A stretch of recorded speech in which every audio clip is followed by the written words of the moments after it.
All right. Hello, this is Tracy Dent with Adele McLean from Holden Advisors.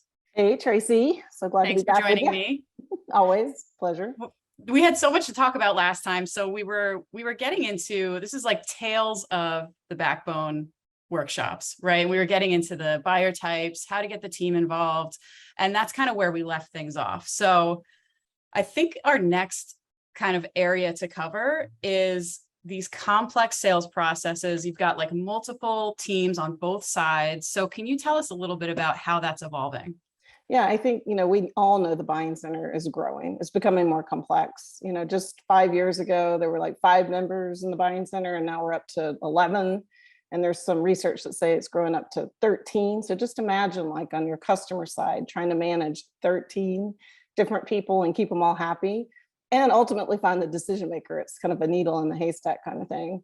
At the same time, we have teams on our side of the table, as we're supplying our customers to organize as well. So in backbone workshops, I like to tell the story of sitting in a symphony before COVID. And all of a sudden it dawned on me, like, does that conductor know how to play every single instrument in the symphony? And I doubt it. And I thought that's what sellers need to think about. We don't have to be experts. We don't have to have all the answers all the time, but we have to know how to conduct the symphony of our own team, and also on the customer side. Just imagine herding all these cats. So when I think about complexity, I think sellers have to really think about pricing and selling as a team sport. And this has been evolving for a while, and the best sellers get it. And I'd just like to see more sellers get it, all kind of centered around this concept of how do we identify, communicate, and defend value across the organization. I think that's where we need to go. It feels to me too, especially as you're working across different teams and multiple organizations, like it's so key to keep things simple. So Yeah. where have you seen people have success with that? Well, let's talk about where I see it not being successful. I came from hard drive manufacturing, and we had a lot of engineers in the organization. No dang on them. They're wonderful people. But when we talked about value, we had these immense spreadsheets with all this detail of calculating value or ROI, and to the point that I actually grew up in accounting. That's my background, where I couldn't even understand them. So if we make something so complex that a seller is inundated with data and numbers, then we can't explain it. So what we do at Holden Advisors is think about value on the back of a napkin. Like Dr. Holden says, if you can't write value down on the back of a napkin, then you're missing the mark. So keep it simple, for sure. And we do that with what we call the FBV, and that's simply feature, benefit, and value. And honestly, in workshops, we say, if you can identify the feature and jump all the way to value, which means you can put a dollar sign on it. I'm not talking about just saying the words, but the dollar sign, then you're successful. So it could be that simple: feature, identify my feature, and then put that dollar sign. What does it do for my customer? Not what it does for us, but what it does for our customer. Yeah. So that's as complex as it needs to be, honestly. Right. So if let's say you're a seller that has historically had all of those complex spreadsheets, like how do you kind of cut through that? Where do you even start? I think first throw the spreadsheet away. Hopefully people aren't cringing at this point, but just forget the spreadsheet and take 10 minutes or 15 minutes over coffee in the morning and just say, what is it I do and what is the impact for my customer? We like to tell the dirt story in negotiating with Backbone. And that's a story about a real life client of Holden Advisors who was losing market share and losing profit. And they deliver crushed stone to construction sites. And the number one supplier in the market was using price. So one very smart seller decided to ask the customer what was going well and what wasn't. And the customer said, well, I could really use faster loading. Well, I would have said, I could do that, Mr. Customer. But instead, this guy said, why? And it turns out that there was a lot of cost involved in these trucks and the labor, the truck drivers sitting in line. So as he stood back and he thought about, what is it I do? Well, if I can speed up the loading of the trucks, I can deliver to the sites faster. I can avoid penalties, for construction projects, if they're government, for sure. And I could actually help them create more projects per year. So through the course of a conversation, he said, my feature is 5-minute guaranteed loading, and my benefit to you is reduced cost in trucks and labor and additional projects that you can do for the year. But he had to have the discussion with the customer. So hypothesize first, and then let's dial those numbers in to what the customer believes is true. So having that kind of, step back thinking, not using a complex spreadsheet. No spreadsheets. The value, once you've kind of figured that out, then how does it work in terms of getting the team involved? Like, how do you coach people on that approach? Well, I think a lot of times sellers get inundated with that poker player we talked about last time saying you're a commodity. Yeah. And sometimes the product teams, the people who service the accounts, they have to understand what they're doing and the value as well.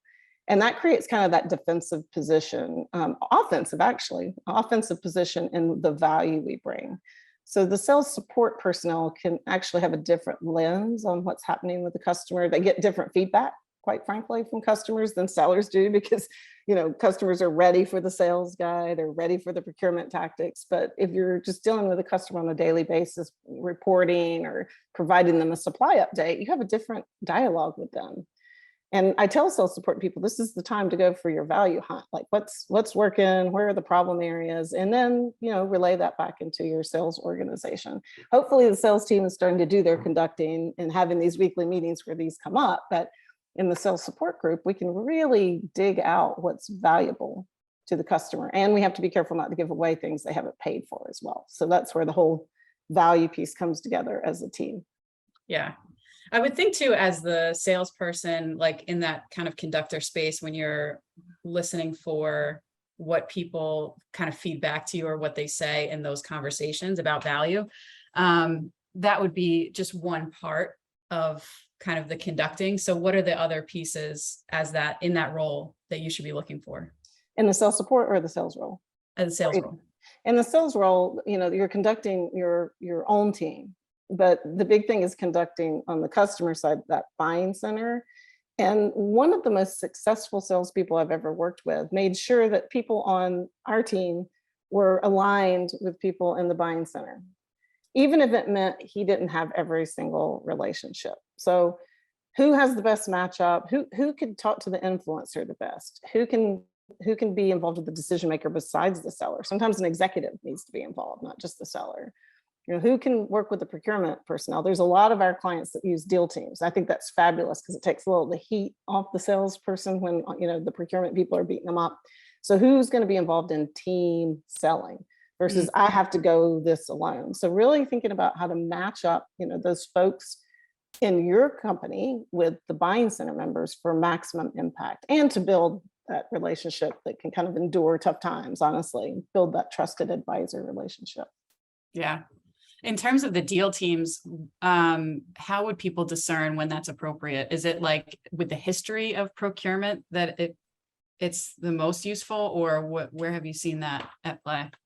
Yeah, I think when there's large multi-million-dollar deals, I don't think sellers should ever have to go it alone. Whether the deal team rides along for the actual negotiation or not is the question. I used to go all the time with our sellers out into the field, Japan, Europe, and be part of their backbone, not to use our word, but we were part of the team together.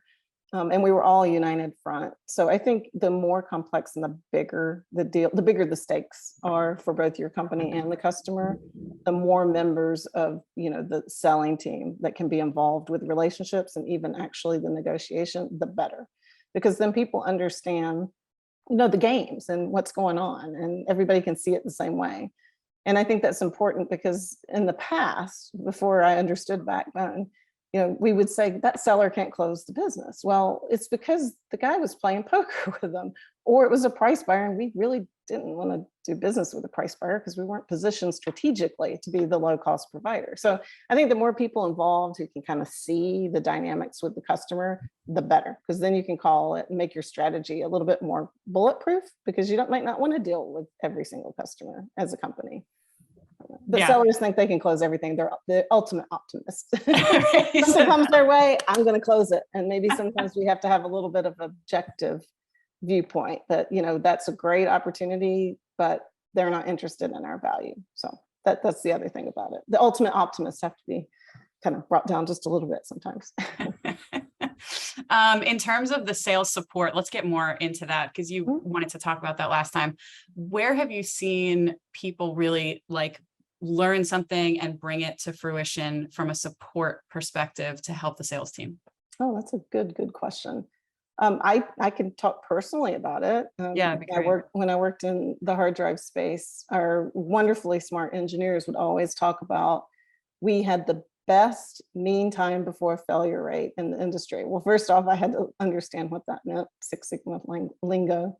Yeah. And they just kept saying, why can't you get a higher price, Adele? Why can't you get a higher price? We have the best mean time before failure rate in the industry. And finally, I called a meeting and I said, why is that important? Like, you guys are so sure that this should command a premium.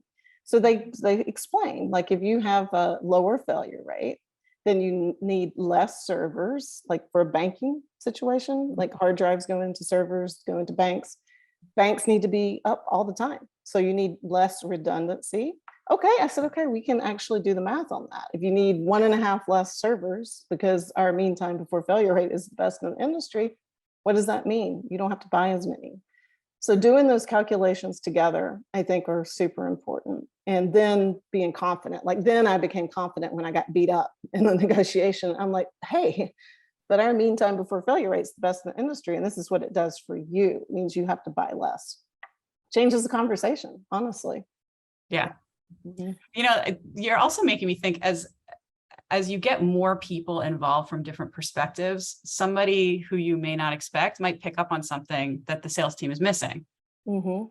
Yeah, and I think quite frequently when we do backbone for sales support workshops, the support personnel say, oh my gosh, I give them these reports all the time and they ask for them. Wonder why those are so valuable.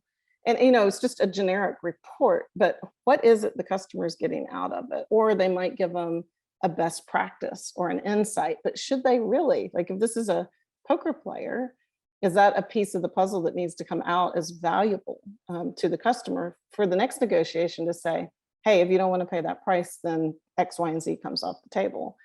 I have an example as well. Before I knew Backbone, where we had the best supply demand planner assigned to a real price buyer. He played poker some, but he really in his market was a price buyer. So he wanted to reach a certain price point, and I said, well, I can't have Susanna on your account anymore. You can't call her 24/7 anymore. I'm just going to have to take that off the table. And I think he, now that I'm thinking about it, he needed to buy low price, but he did value that piece of our offer.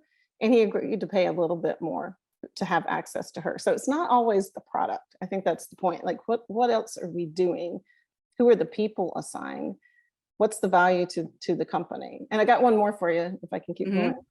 So I was in it was a negotiating with Backbone workshop, but it just goes to show it's not always about the product. There was a guy sitting in there, 40-year veteran, and he sold security solutions to big retailers. And he was a little bit skeptical as we started the day. And then as time went on, he raised his hand and he said, hey, next time they ask me for a price concession, I'm going to tell them I'm no longer available to service their account.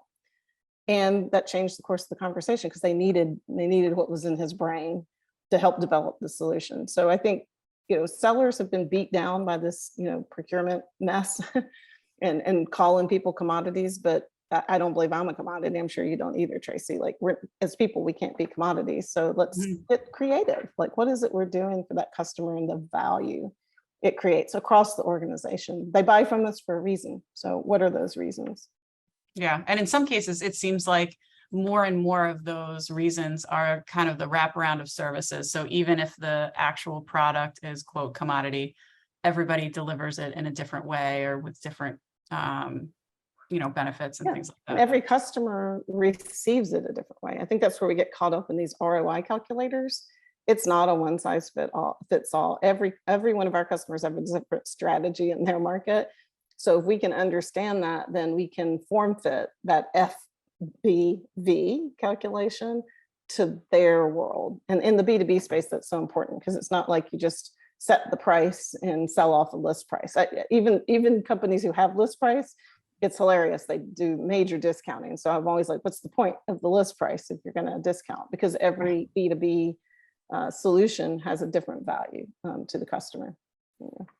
Do you find that many negotiations start out about price, and then as people call the bluff, they switch. Like, it just in terms of general volume, it seems like price is a starting point, and then I think people can it's find a I way think to it's navigate. opposite a little bit. Yeah. If you take a step back and you think about the early stages of the sales process, no one's talking about price except the Mhm. price buyer. The price buyer is saying, I don't want to discover or understand anything about what you do. Here's my RFP. Yeah. But everyone else, relationship buyer, value buyer, even the poker player, wants to understand what you can do to improve their business results. So if you're talking value early in the sales stages, then when you get to the negotiation, you have options on the table, and the negotiation is really not a negotiation. It's just, which option do you want? And then that's where we find people become focused on price, generally because a procurement person is taken over, or the rest of the organization's been trained to stop talking about value and let's focus on sharpening our pencil. But I think generally people are more open to value early in the sales stages, except for that price buyer. So that should be a pretty big, tell. And, another one of our workshops, which focuses on the early stages of the sales cycle, we talk about how do you start to hypothesize that FBV early and document it with the customer and make sure the rest of the members of the buying center see it the same way. Then the negotiations really just, it's done. You don't have to get into that procurement cycle. Or if you do, then it's just about, your business wants this option. This is the option you get for the price you want to pay. And then it becomes an internal negotiation, which is always fun for sellers to watch the back and forth. But that's where the give gets design comes in too, right? So that kind of calls the bluff and has people really have to choose what the priority is. Yep. Yeah. And I think early on, we hear a lot from sellers about ghosting or no decision. And I think the more conversations you can have early on to put the onus on the customer to do the right thing for their business by making this change, the less you get of this whole no decision, right? Because if you can prove the value, you can do a proof of concept, maybe you can talk about other customers who've implemented something similar, then it'd be hard to walk away from the solution. Budgets, of course, are an issue, and that's a big deal, but got to think about how to get around that even. Sometimes if you can return much higher return than they're currently getting, a budget discussion becomes easier with the finance team as well. So it's up to us, kind of wrap around conducting that side of the customer as well, to think about what our buyers and decision makers need to break through some of their internal decision making as well. I think that's the best sellers do that really well. Yeah. Yeah, that's good. Well, I think there's two things that I'm thinking would be good to go into in our next meeting or session. One is how to have these things happen earlier on in the cycle. Just as you're sharing about this, I feel like that would be a really good place to go. And then the other thing is this idea of focusing on price getting versus cost cutting, and how you were kind of getting into that earlier this morning, which I think could just be a topic on its own. That would be cool. Just a little teaser. COO of a big company, sells cardboard products, raised his hand in a session, executive session, and said, Adele, what if we spent even, 25% of the time we spend on cost cutting on price getting? And I said, imagine what your team could do. So maybe we can pick it up from there. Yeah, perfect. All right, cool. Well, thank you for this. Thank you. Always I'll see fun. you next time. All right, see ya.